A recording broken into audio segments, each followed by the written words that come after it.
Na verdade, eu queria te fazer uma pergunta que você falou aí agora. O que que você mais escuta? Porque é interessante assim, eu atendo prioritariamente as tentantes e as gestantes, né? E aí eu sempre deixo as mães bem livres e bem soltas, porque eu sei que o pós-parto é muito intenso. Então, assim, elas costumam, quando elas voltam para a consulta de pós-parto comigo, elas já vão muito bem orientadas. Isso, falhou? Tá me escutando? Vixe, Me escutou? agora foi o meu, calma. Quando elas voltam para consulta de pós-parto, Quando elas vêm para consulta de pós-parto, elas são orientadas, suplementadas para passar esses primeiros meses aí do pós-parto. E quando elas vêm, elas já passaram por esse limbo, né, da amamentação. Elas já estão bem adaptadas, o que tinha que dar certo já deu, os desafios já passaram. E é exatamente esse período em que as cólicas começam a aparecer. Então, o que que você mais escuta? Quais são você que está aí, né, nos primeiros dias, naquela loucura, naquela confusão, o que você mais escuta delas? Quais são os maiores anseios? a cólica. E Então, assim, mas assim, é, o que está na cabeça delas? O que que elas acham que vai dar cólica? Como é que funciona isso?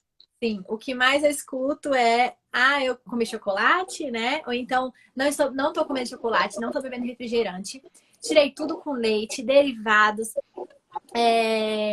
Tô fazendo uma restrição alimentar antes mesmo da gente entender se causa ou se não causa. Claro que tem uns bebês que, né, que não muito novinho, é um pouco depois que a gente descobre, né, algumas outras, a PLV no caso. Mas a gente precisa ter essa noção de que também quanto menos a gente come aquele alimento, que eu acho que você vai falar, menos contato esse bebê tem. Então pode ter maiores alterações. Então o que eu mais escuto principalmente é isso, Carol. Eu amo chocolate, parei de comer chocolate, que eu acho que tem até uma pergunta dessa. Sim, eu estava Eu falando. tirei leite e refrigerante porque vai dar cólica no meu bebê. E aí, o que eu sempre, logo de primeira, nos primeiros momentos que eu estou ali, né? O que eu tento sempre falar, e eu vou falar aqui também para quem estiver aí ouvindo a gente, é que cólica é diferente de ter gases, né? Então a gente já começa de primeira ali no segundo dia de vida do bebê, quinto dia de vida, começa a diagnosticar uma coisa que a gente nem tem certeza, né? E aí a mãe começa a se restringir de um monte de coisas, um monte de alimentos que ela precisa, que eu vejo, Carol, que eu gosto muito da sua fala, assim, de que as mães, todos nós precisamos de certos nutrientes, né, da alimentação certinha, para o nosso corpo também se mover, né? Para ele ficar em pé. Então, pensa, Sim. você vai alimentar uma criança, você não é tão interessante você tirar um monte de coisa achando que vai acontecer. Então, o que eu estava falando, a questão das cólicas e dos gases, que é importante também saber nesse primeiro momento, é que os gases o bebê vai ter, né? É uma imaturidade do sistema digestivo, na verdade, aí, né? Toda do bebê. Na verdade, é uma imaturidade do organismo do bebê inteiro, porque eu brinco assim, imagina, na sua barriga você fazia tudo por ele. Agora ele está tendo que fazer tudo sozinho. Então, ele Sim, e vai ele ter está aprendendo. Exato, ele vai ter desconforto, ele não vai saber por que que é e ele vai chorar. Então, esse Uhum. choro é que causa também uma ansiedade nas mães de acharem que é cólica, né? E aí, para a gente evitar ao máximo de dar um medicamento para aquele bebezinho ali logo de início, né? Eu falo a gente, mas os pediatras que prescrevem, claro, a gente já pensa logo na alimentação, né? Eu não quero dar medicamento, então deixa eu fazer logo minha alimentação aqui restrita para ver se é isso. Então, é assim, disparadamente o que eu mais escuto, Carol, a questão de chocolate, refri e cólica. Tá. Eu acho que tem alguns pontos importantes nessa construção, né? A Luana disse que tem uma pergunta. Você pode colocar, Luana, ou fazer no comentário ou colocar no interrogaçãozinho, né? Que aparece. Que não está aparecendo para mim, mas a gente vai responder todas daqui a pouquinho, no final, né? Pode ir mandando aí, pode. Eu acho que tem alguns processos importantes, né? Existe uma área que muito estudada e cada vez mais estudada hoje em dia, que fala sobre os 1.000 dias do bebê, né? E que ele começa lá na gestação, os 1.000 dias, né? E que vai aí até os dois primeiros anos, né? Do Uhum. bebezinho. Eu gosto, inclusive, eu gosto de achar que os 1.000 dias começam 6 meses antes da concepção, né? Então é importante entender que o bebezinho que nasceu, ele começou a ser gestado muito antes dele, de fato, começar, já estar lá na barriga, né? Começar a ter a fecundação. porque ele vem de uma parte do homem e de uma parte da mulher que se encontra. Só que esses gametas, né, eles têm um estado de saúde prévio. Eles podem estar mais ou menos saudáveis, né? E uma linha de estudo para se tentar entender o que se acontece hoje é tentar entender o estado de saúde dessa vida em origem, dessa vida em potencial antes do encontro, né? Para que se torne a própria vida. Então, acho que o primeiro ponto é entender que o estilo de vida é fundamental muito antes de você engravidar. E disso, no caso do casal, né? Ele vai determinar muita coisa, sim. Exatamente o que não se sabe ainda. Toda uma área muito nova, assim como a história de saúde intestinal, genética, é tudo muito novo, né? Mas estamos caminhando para lugares muito promissores nesse sentido, tá? Então, eu acho legal falar isso porque a gente acaba tendo, assim, como consequência, uma construção, né? Então, vai depender muito de muitos fatores. E isso é uma faca de dois gumes por outro lado, porque eu também percebo que essa informação tem deixado as mães ainda mais ansiosas. Então, isso também é outro problema. E se tem uma coisa que interfere em amamentação de fato, confirmado, e na prática a gente vê, é a ansiedade, né? Então, assim, é importante sim se cuidar, mas é impossível tentar deixar a neuro o mais distante possível, sempre, né? Então, isso é uma coisa que faz toda a diferença nesse pós-parto, porque quando o bebezinho chega, é que a vida começa de verdade. A gestação, ela é um momento de muitas transformações. Algumas mulheres, de fato, sentem muitos desconfortos e tal, mas, assim, se você for pensar a gente que lida com isso, a gente vê que é uma minoria, né? Ou que enjoa a gestação toda, ou que tem mais intercorrências. No geral, é um caminho natural, é um caminho que vai acontecendo naturalmente mesmo. Quando o bebezinho chega, é um susto para todos, né?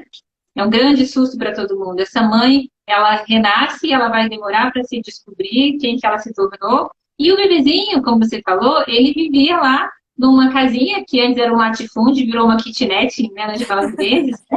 E ele, de repente, ele vem para o mundo, ele tem que aprender a respirar, ele tem que abrir o olho e lidar com a luz, e aí ele tem que aprender a engolir. E ele tem um sistema gastrointestinal, como você falou, que só nasceu porque o cérebro tinha que nascer, ele tinha que vir, senão não passava, né? Mas ele não estava pronto. E só para vocês terem uma ideia, o intestino desse bebê só vai ficar pronto com 2 anos e meio. Então, tá tudo em formação. Da mesma forma que a mãe precisa entender que o bebezinho não dorme, porque ele não tem muitas coisas, ele tem que aprender, né? Ele não dorme como a gente gostaria que ele dormisse, isso eu quero dizer. O bebezinho recém-nascido não vai dormir nem 6 horas seguidas, quanto menos 10, 12, como a gente está às vezes quis, né? Ele também não vai saber digerir as coisas, ele está lidando, né? Ele tem um estômago muito pequenininho, que vai aumentando e tal. Então, é muito, muito comum, natural mesmo, como você falou. Uma coisa são gases, desconfortos, muitas vezes o choro, que é o meio de comunicação desse bebê quando ele vem para o mundo, né? Ele é de calor, ele é de falta do tato, né? Do contato com a mãe, porque às vezes ele sente falta disso mesmo. Ele é de frio, ele é de molhado, fralda molhada, ele pode ser de várias coisas que podem estar irritando ele. Então, e existe uma cultura, eu percebi isso muito na minha primeira gestação, e eu acho que isso já está melhorando, de que o bebê não pode sofrer, né? De que sofrer é muito ruim. Mas assim, se você for olhar para os processos todos, o processo todo envolve um certo grau de sofrimento e a gente acaba aprendendo com ele, né? Então, eu acho que a primeira coisa é entender isso. São processos em que você vai aprendendo, muitas vezes na dor, mas você vai ficando expert total nisso, assim, né? Você vai pegando, virando PhD naquela história. E é muito legal quem teve a oportunidade de ter 2 filhos, de ver a diferença. Você tem sim problemas, você tem tudo isso, mas você vai vendo a diferença da evolução. Tem coisas que você já sabe que você já sabe lidar, né? Então, com relação especificamente à alimentação, nós nutricionistas tomamos muito cuidado exatamente com o oposto. Porque uma mãe, o que mais acontece é que quando uma mãe não sabe dessas informações todas que eu trouxe, muitas vezes ela vai para uma gestação numa nutrição, no mínimo, subótima, né? E para o bebê, durante a gestação, não vai faltar nada. Todos os nutrientes que o bebê precisar vão ser passados para ele. Mas essa mãe vai ficando desnutrida. E muitas vezes ela vai para o parto, e aí ela sai do parto, já perdendo um monte de sangue e tal, desnutrida mais ainda. E quando ela desnutrida, cansada, exaurida, tensa, angustiada, fica preocupada que ela não pode comer nada do que ela gosta, que ela tem que cortar tudo, e muitas vezes as mães de hoje em dia não têm nem apoio, não tem nem alguém todo dia para fazer comida, né? Não pensaram sobre isso, porque fala-se muito pouco na gestação também, dos cuidados no pós-parto nesse sentido. Quem vai cuidar de você? Quem vai lavar a tua roupa? Você não tem que se preocupar com isso no primeiro mês, você não vai dar conta, e ninguém te conta isso, né? Pelo menos para mim não contaram.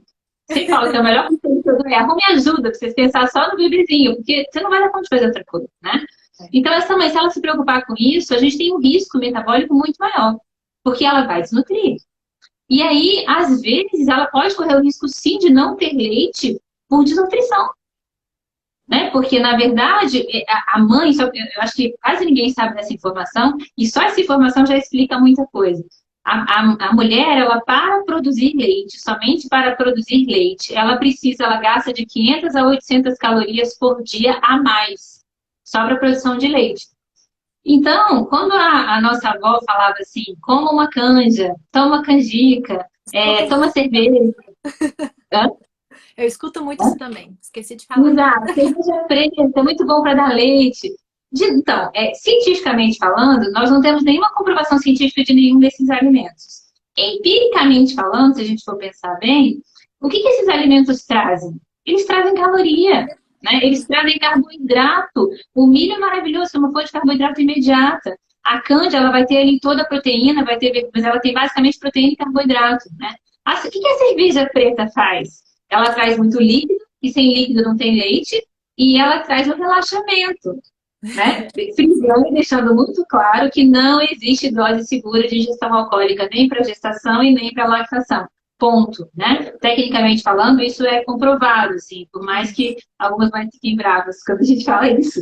Mas, assim, no empirismo, né, na cultura das nossas avós, uma mãe no pós-parto muito tensa, ao tomar uma cerveja preta e dar uma relaxada, quando ela relaxa, os hormônios funcionam. E aí a ocitocina funciona, a prolactina funciona, e ela tinha leite, porque ela relaxou. Então, na comprovação, primeiro a questão do que eu faço para ter leite, que também apareceu bastante aqui, antes da cólica, a gente sabe que tem duas coisas que aumentam a produção de leite. Eu sempre falo isso para os pacientes no Instagram.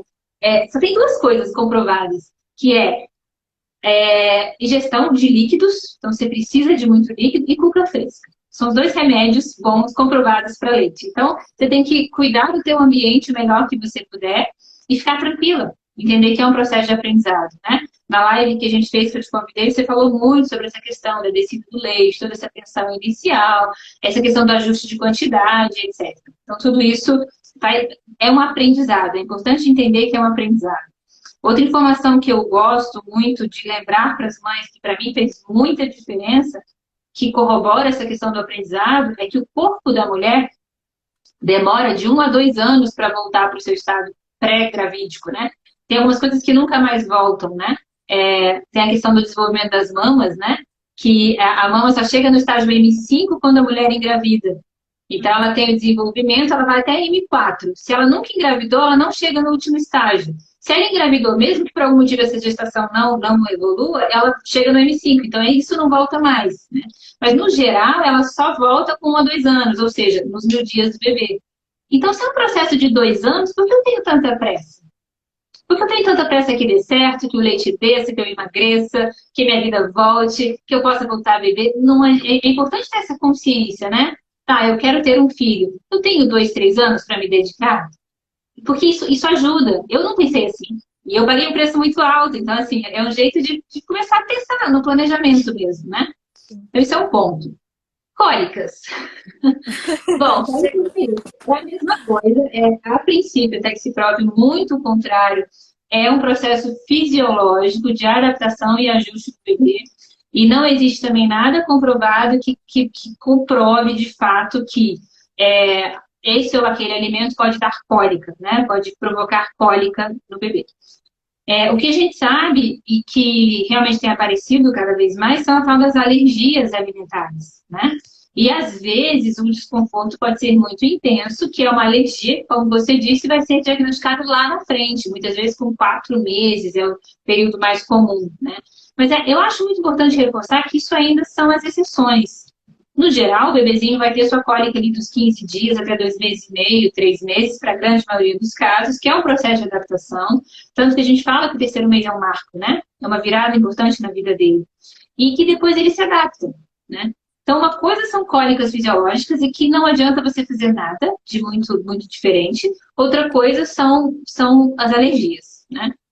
Ah, só que assim, é claro que também é uma questão de autoobservação. Se essa mãe é intolerante à lactose, se ela tem sensibilidade ao trigo e etc., e ela percebe, ela quiser fazer alguns testes, e ela percebe que se ela não comeu aquilo que para ela já não faz muito bem 1 ou 2 dias e o bebê melhorou, ela deve tirar aqueles alimentos pontuais, né? Se ela tirou por 3, 5 dias e viu que não fez diferença nenhuma, e aí deu um saco para ela, que ela ficou mais estressada, porque ela tem que pensar no que comer e tal, ela deve voltar.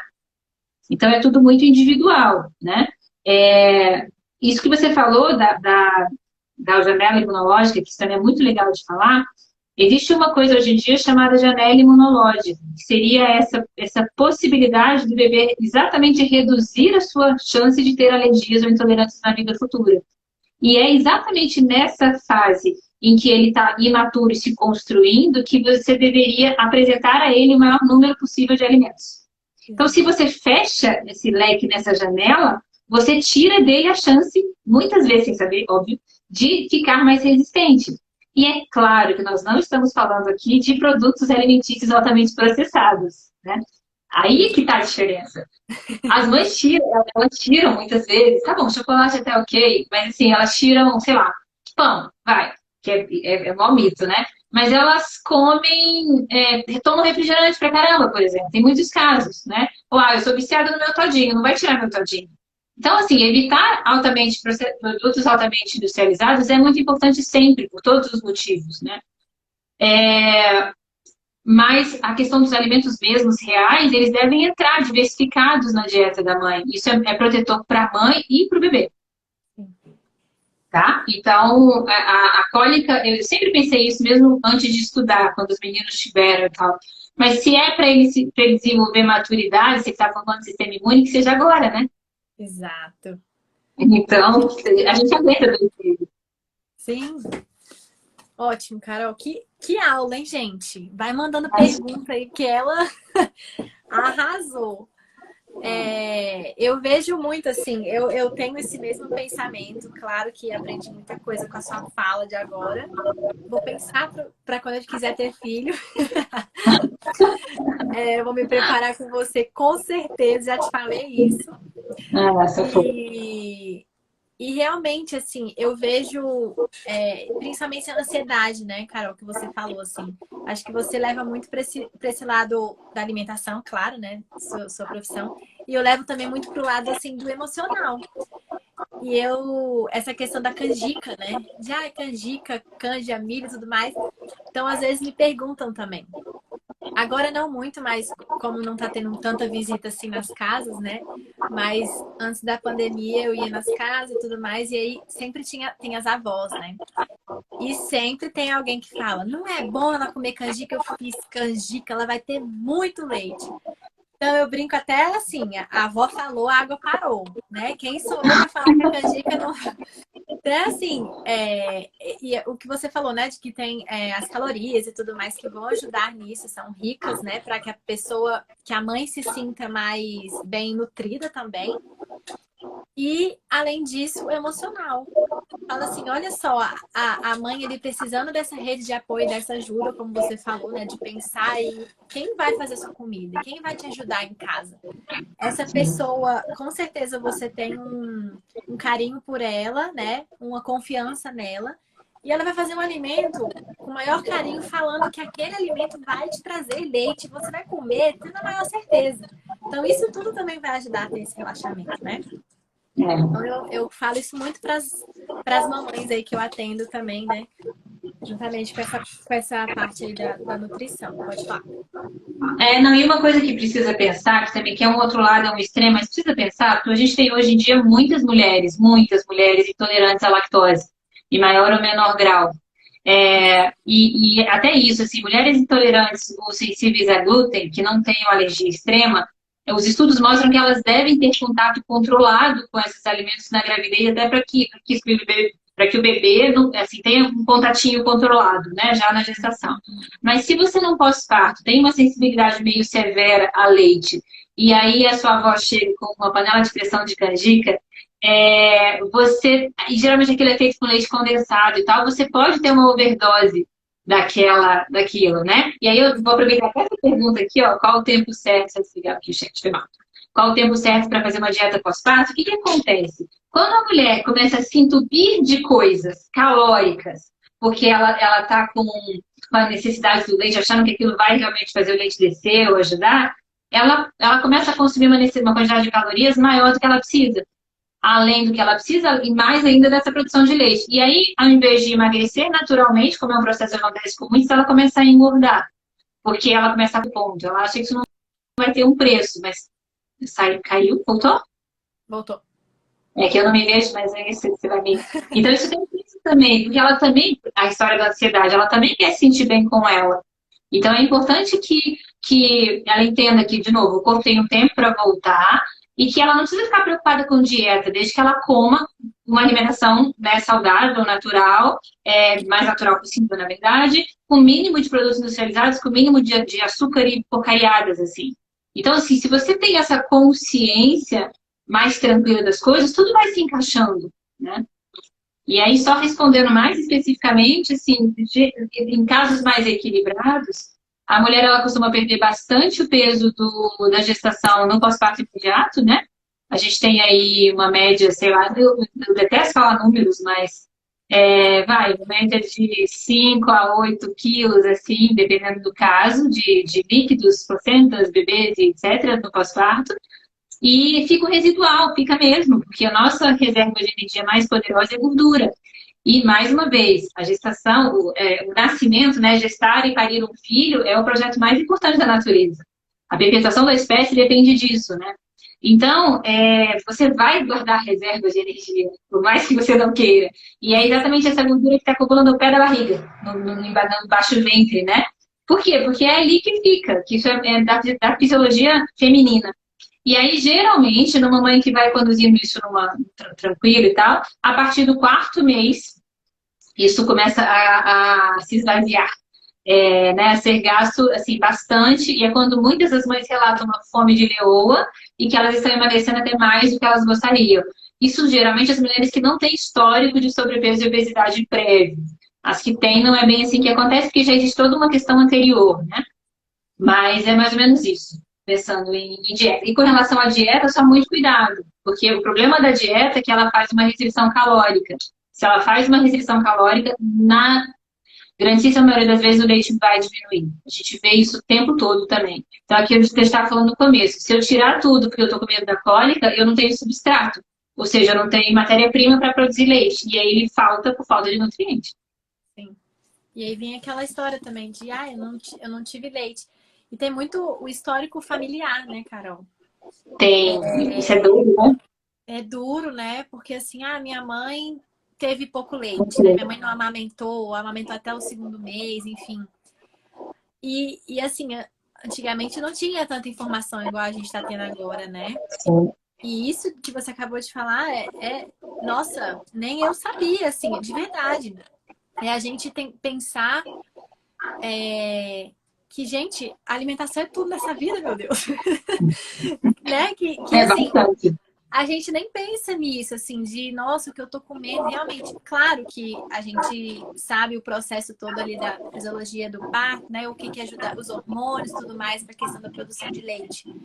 Mas a gente ir mais a fundo e entender melhor o que realmente essa mãe está se alimentando. Eu faço meus atendimentos assim, né? Em torno de 1h30, 3 horas eu fico na casa da paciente.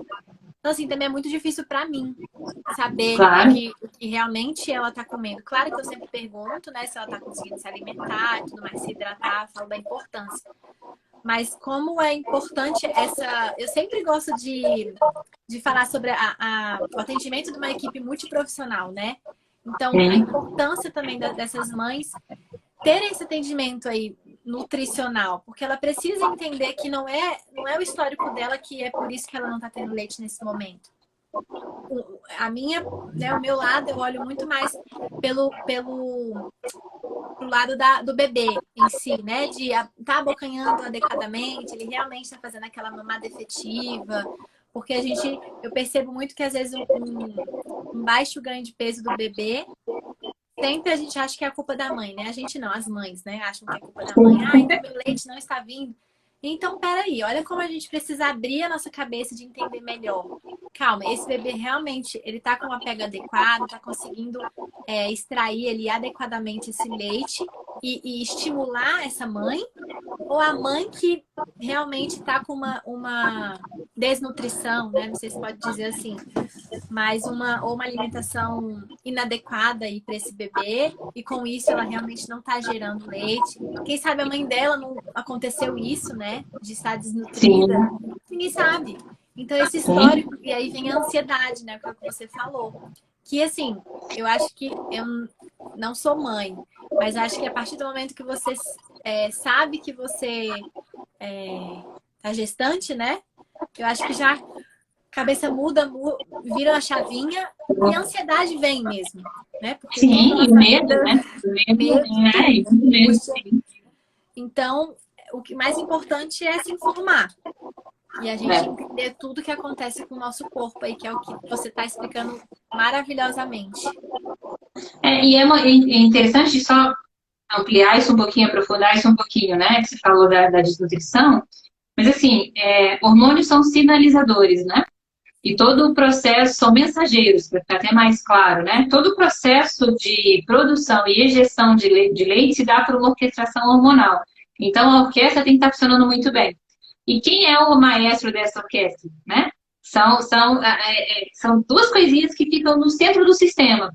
Então, se o sistema como um todo não está funcionando, não está conversando, e o sistema emocional influencia demais no sistema hormonal e vice-versa, você começa a ter falha de comunicação. E aí você não tem a sinalização correta nem para a produção ou para a injeção de leite. Então, muitas vezes é uma questão de ajuste, sim, né? E aí você vai moldando isso aos pouquinhos também, né? E outra coisa que você falou que eu acho demais é que, assim, no mundo em que a informação está tão presente, uma das maiores dores da mãe, aí é um compartilhamento bem pessoal, é que vai ter muita coisa nessa jornada que a gente não vai entender por quê. Por mais que a gente queira, por mais que a gente não se conforme, por mais que tipo, tem que ter uma explicação, tem casos que não tem, né? Ou pelo menos ainda não tem. E aí é uma questão também de estar bem amparada, de aceitar, de entender que fez tudo. A gente fala tanto, né? E você faz esse trabalho incrível aí do aleitamento, mas é importante entender que em alguns casos não vai dar. E não morrer por causa disso, né? Não morrer por dentro por causa disso. Mas ao mesmo tempo também não desistir tão fácil. Então sempre tem essa linha tênue, né? Entre brigar loucamente, mas também aceitar quando não está mais na tua mão, e brigar muito.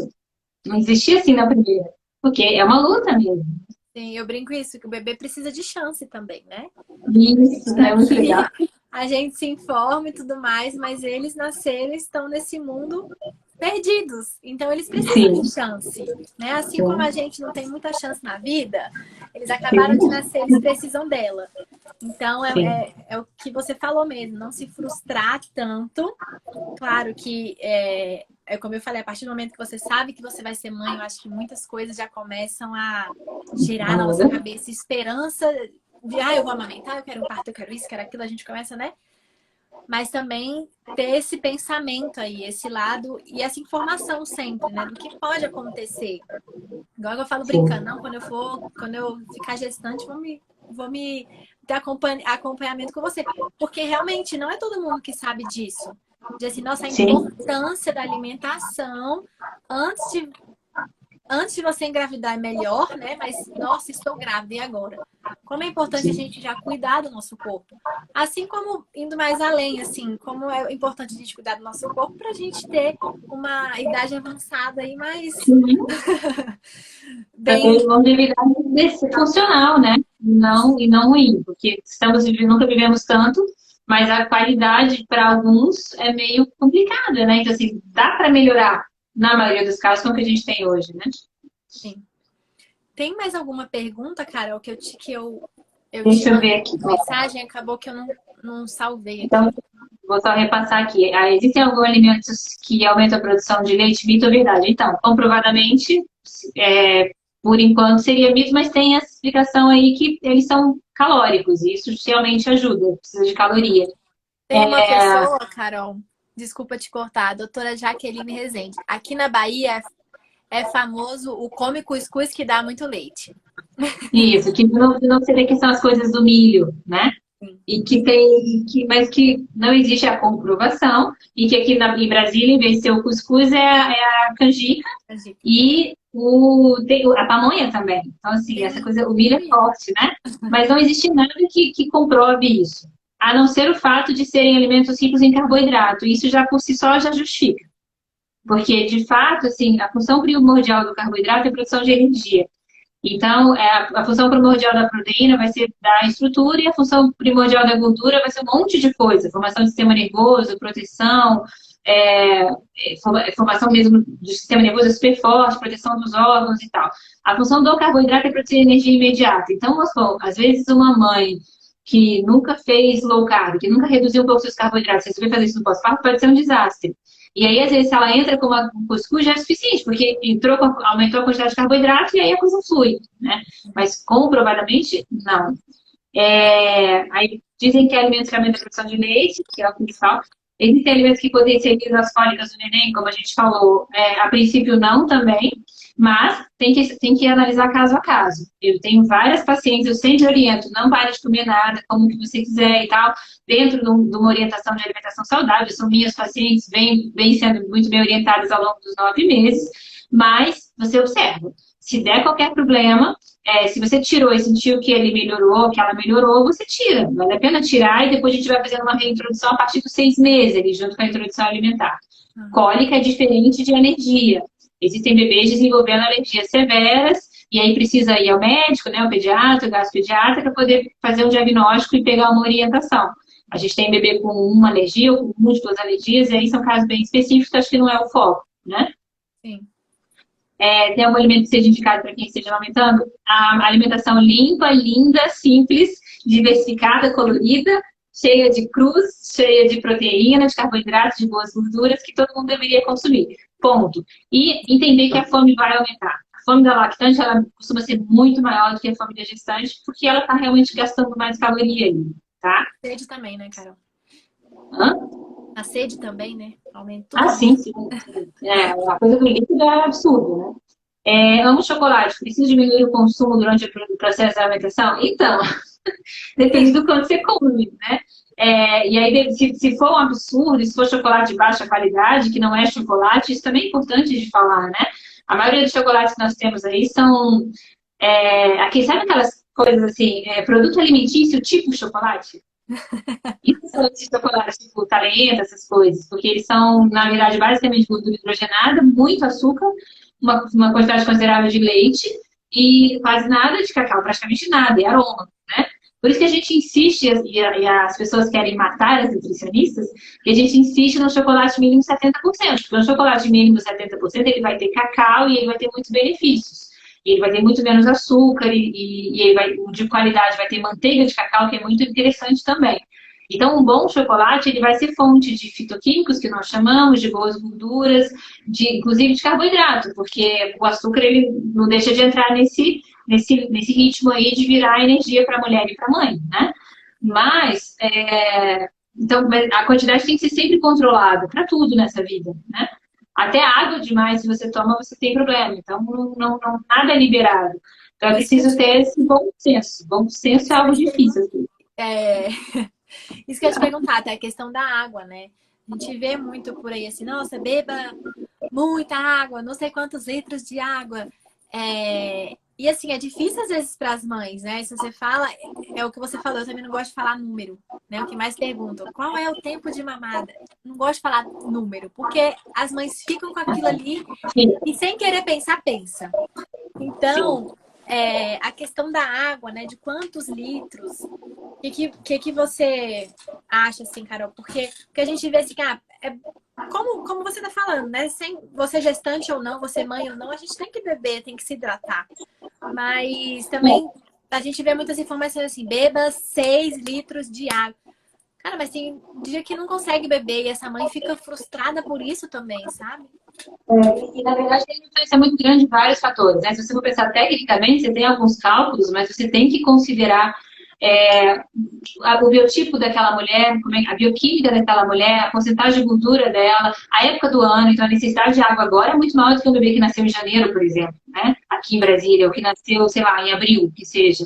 Então, a época onde ela mora. Então, na verdade, eu acho, como você falou, números são para os profissionais de saúde, para que eles tenham noções para os estudos e tal. Mas quando a gente está ali na casa daquela mãe conversando com ela, é preciso olhar para o todo. E a gente quase não tem problema com relação à ingestão de água para lactante, porque elas sentem uma sede desesperadora, né? O que a gente sempre orienta é mantenha sempre a garrafa do lado, sempre, sempre. E aí elas costumam, eu já vi isso várias vezes, elas têm a garrafinha e tem 2 garrafas de 1,5 litro no chão. Aham. Porque elas precisam muito. Então, assim, não costuma ser um problema. Claro, no começo, no pós-parto imediato, mãe muito cansada, isso aconteceu comigo, inclusive, na primeira gestação, a gente não lembra de nada. Então, por isso que eu lembro, você veio numa live com a Tia Val também, né? A Tia Val, que é dentista maravilhosa, ela me ensinou muito, porque essa questão que a gente está falando aqui, né? Quando eu falo assim, ó, pensa aí como é que vão ser os seus 2 anos pós-parto. Porque, por mais que a gente não controle nada, esse tipo de visualização ajuda muito nos sustos, né? Então, se a mamãe sabe que a necessidade de água é um absurdo, dentro dos planos de pós-parto dela, do quartinho, do enxoval, de lavar roupa, ela vai pensar que ela precisa ter alguém para lembrar, ou algum aplicativo para lembrá-la de ter água no quarto. Ela vai ter que ter o cantinho da água. Ela vai, talvez, investir numa squeeze térmica, porque está muito calor. Então, são esses pequenos detalhes. Isso é muito mais importante do que beba 6 litros. Imagina, isso gera mais ansiedade, né? Exato. Porque o biotipo, assim, menor que nem o meu, jamais vai beber 6 litros de água. Sim, sim. Eu falo muito isso quando eu falo sobre a rede de apoio, né, Carol? Nos atendimentos que eu faço aí antes do nascimento do bebê, principalmente, eu sempre pergunto quem vai acompanhar você na amamentação, né? Sim. E aí, meu marido, minha companheira, minha tia, minha avó, minha vizinha, quem for. Então, olha, quem for, eu quero que esteja nesse momento. Porque na minha conversa, a pessoa também precisa saber o que ela está fazendo ali, né? E eu sempre trago, assim, eu sempre trago no começo do atendimento. O que você acha sobre a amamentação, né? O que vocês querem? Porque todo mundo precisa falar a mesma língua naquele momento, né? Sim, com certeza. Essa questão da água eu falo bastante. E é o que você falou aí. Precisa de alguém para lembrar que ela precisa beber água. Então eu falo muito para quem for acompanhar. Você acha, os pais ficam assim, né? Na amamentação, quando vai dar peito, vira, às vezes vai fazer outra coisa e tudo mais. Não porque não quer participar, mas porque eles acham, às vezes, que não tem o que fazer. É o momento do dois, sim. E eu sempre brinco, se você acha que a amamentação você não vai participar, você vai participar, nem que seja para trazer um copo de água. E não desmerecendo. Vai ser a coisa mais importante daquele momento, porque às vezes ela vai estar com sede, igual você falou, esquece de beber água, às vezes só lembra depois, e é horrível isso, né, Carol? Como é que falam? Quando você é ruim você sentir sede, porque se você sentir sede é porque já tá desidratado, né? Digamos, não é isso? Então, existe uma controvérsia com relação a isso, porque, assim, sede, assim como fome, sono e necessidades fisiológicas, elas são estímulos primários, assim, primordiais, necessidades básicas, né? Então, o estímulo da sede, ele é bem-vindo. O problema é igual a história da necessidade do sono. Vamos comparar com o sono, que é bem mais fácil. Por exemplo, 6 horas da tarde, quando dá aquele sono absurdo, na grande maioria de nós, 6, 6 e meia. Só que o que aconteceu? Eu tava ótimo e de repente estou morrendo. É porque, fisiologicamente falando, é quando a melatonina, que é o hormônio que dá esse início do sono, começa a ser secretado. Então, só que ninguém mais hoje em dia respeita a melatonina. Que 6 horas da tarde eu vou começar a me preparar para dormir? Que história é essa? Né? A gente vai começar a pensar nisso 10 horas da noite, na grande maioria. Então, não quer dizer que por ser uma necessidade fisiológica, está sendo respeitada. Então, não teria nenhum problema sentir sede se a gente escutasse isso, tomasse água toda vez que a gente conseguisse identificar. O que acontece muitas vezes, a gente não sabe mais identificar. Assim como a fome. A gente não come mais por fome, vai, pensa aí. A gente come, na maioria das vezes, porque é gostoso, né? Porque deu vontade, porque, eu não sei se vai ter esse pãozinho aqui amanhã. Então, é só esse cuidado, entendeu? A gente não tá mais tão ligado nas nossas necessidades. Quantas vezes a gente segura uma vontade de ir ao banheiro, que é tão absurda, que é tão urgente, porque não dá tempo, porque não tem lugar, né? Então, nossas prioridades são outras, só que o nosso corpo não está aí para isso. Então, a conta vai chegando. Para a lactação, essa conta chega mesmo. Tatá, tem uma pergunta que você podia responder. Você viu aqui? A moça está no hospital, fez a cesárea, porque a bebê estava pélvica e o leite está pouquinho, porque ela quer saber quantos dias que vai descer. Ah, ótimo. Andréia, obrigada pela pergunta. E, primeiramente, parabéns, né? Acabou de conhecer o seu bebê aí. Meu leite está vindo muito pouco. Bom, eu não sei se você teve hoje ou teve ontem, né? Acho que acabou de nascer. Acabou de nascer e deve estar no primeiro dia ou segundo dia, né? Com certeza. Esse começo é pouquinho mesmo. E foi até uma live que eu fiz passada. Eu falei para todas as mães, ó, vamos tirar o só da cabeça, né? Que tá saindo só o colostro. Não é só o colostro, é o colostro. Então, Andréia, é ouro.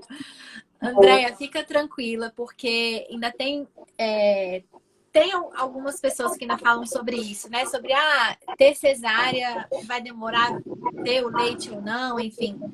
Eu, na minha experiência, trabalho em hospital, eu vejo muito isso que, hoje em dia, sinceramente, independente disso, já vi mães que tiveram parto normais, claro que o processo ali, né, do trabalho de parto vai avisando o seu corpo, então o seu corpo já se prepara um pouco mais, mas eu vejo que não tem mais isso de ser cesárea ou parto normal, de vir ou não vir o colostro. Bom, esse momento que você tá, fica tranquila, que é um pouquinho mesmo que é o colostro, que é o que vai caber no estômago do seu bebê. O estômago dele é pequenininho e por isso que ele vai pedir mais e mais, de acordo com os dias, né? O seu leite é rapidamente absorvido ali no estômago do bebê, né? Ele é próprio para o seu bebê. Então, é pouquinho mesmo. No terceiro ao quinto dia, provavelmente você vai estar em casa. É o momento que vem a descida do leite, que todo mundo chama de apojadura. Então, é o momento que você vai sentir sua mama enchendo, sua mama ficando maior, endurecida, que realmente aumenta a quantidade de leite. O colostro também é leite, tá? Mas vai aumentar esse volume, porque juntamente com esse aumento de volume vai aumentar o estômago do seu bebê. Olha que perfeição. Então, Andréia, fica tranquila que do terceiro ao quinto dia, e geralmente vai vir aí essa descida do leite, vai aumentar essa quantidade. Mas por enquanto, porque o estômago do seu bebê é pequenininho. Ela nasceu hoje às 4 da manhã. Então ótimo. Tá entendendo ainda que ele nasceu.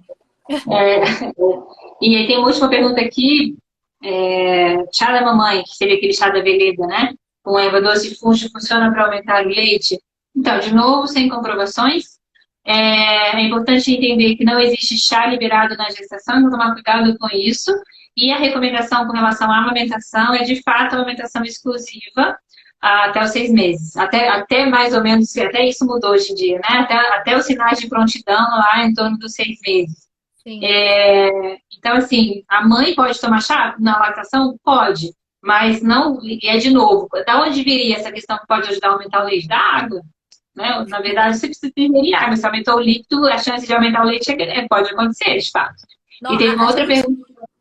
A gente, quando toma chá, né, já sente que é mais diurético, mas sente que faz mais xixi? Exatamente, exato. Você voltou? Voltou. Você ia falar alguma outra coisa. Teve uma outra pergunta bem legal aí, que sempre aparece também, não sei se você já pega essa fase, talvez não, que é a história do Colic Kids e Colic Calm, né? Uhum. Eu vou falar sobre isso porque não é medicamento, é probiótico, então eu posso falar sobre isso. Com relação a medicamento, realmente você precisa conversar com o seu pediatra, e a decisão é sempre do médico, né? Nós não temos essa permissão e nem esse conhecimento e tal. Mas é importante, eu acho, entender quando você entende que a cólica é fisiológica, você se prepara mais ou menos antes, durante e depois, você fica menos tensa. E você menos tensa costuma produzir um bebê menos tenso. Então, o processo costuma ser mais natural. Então, no geral, existem alguns probióticos sendo estudados, o Lactobacillus reuteri, que é o que tem esses remedinhos, é um deles, o principal, talvez, hoje. Mas ainda estudos iniciais. Então, assim, o que a gente faz no consultório, eu sempre suplemento as mães, na fórmula de probiótico que eu passo para elas no finalzinho da gestação e no pós-parto. E às vezes eu passo a cápsula do probiótico para elas abrirem e passarem no peito. Porque qual que é o problema desses remedinhos? É que eles têm corantes e açúcar, a grande maioria deles, ou adoçante, que é caso pior.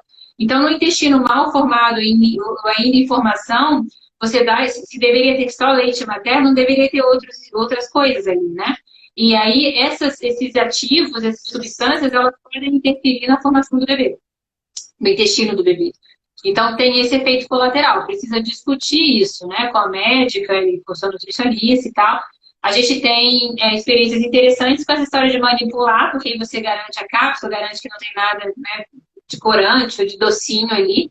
Porque quando você põe uma gotinha docinha, você altera também a formação do paladar do bebê, né? Que é uma outra coisa também super interessante, porque o paladar também está se formando. E ele também se forma até os 5 anos da criança. Ele começa na gestação e vai até os 5 anos. Então, isso tudo influencia. E às vezes a mãe, no desespero, ela dá tudo quanto é tipo de coisa na boca dessa criança, né? Que acabou de chegar. Isso muitas vezes mais atrapalha do que ajuda. Mas na grande maioria dos casos. Não ajuda em nada e ainda cria consequências futuras. Antigamente tinha fuxicória, né? Sim, ainda tem. Tem? Eita, Lili. E é docinho. O problema, na verdade, é esse. O ativo eu nem sei, mas ele é docinho, né? E o docinho, no caso da fungicória, é vinho do adoçante. Sim. Alguém mais fez alguma outra pergunta? Acho que lá em cima, não sei.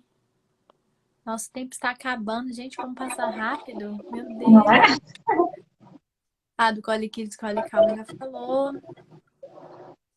Tô grávida e as pessoas falam que comer chocolate ou tomar café faz com que o bebê tenha cólica depois do nascimento. Isso é verdade ou é mito?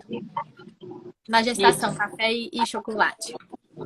Mito. Não tem nada que comprove o que você comeu. Lá na Bahia, quando eu estava grávida da minha terceira filha, eu estava na Bahia, né? E aí eu estava começando a aprender a comer pimenta. E do jeito de baiano, né? E aí me falaram que a mãe que comia pimenta, o bebê nascia muito chorão. Convido as dúvidas, eu parei de aprender. Mas assim, não existe nenhuma comprovação disso. A questão do chocolate, a gente já sabe, são outros problemas. E tem toda essa discussão do café, que existe uma recomendação de dose segura de café, independente se vai ter cólica ou não vai, mas por segurança da mãe e do bebê, até porque café também piora a ansiedade. E quem está muito acostumado nem percebe mais isso, mas piora, porque é um estimulante do sistema nervoso. E uma mãe que não dorme com privação de sono, tomando café para ficar mais acordado, não tem mais algo tirar. E aí começa a ficar muito nervosa e muito tensa. E tem um estudo que saiu, é um estudo, e que as pessoas estão já recomendando, mas eu particularmente não faço isso, dizendo que não tem dose segura de café na gestação. Mas, assim, eu acho que ainda é cedo e que, bem administrado, dentro de todo um contexto, sem açúcar, a gente pode facilmente considerar isso, mas é dentro do contexto individual, né? De cada plano alimentar e tal. Mas não deixa o bebê com mais cólica. Do papá. É um mito. Tem muitos mitos, é o que a gente falou no começo aí, né? Muito cultural, muito histórico, familiar, que tem disso, né? O que eu mais vejo é isso. Ah, o canjica vai dar leite. Então, Falar não paga, né? é.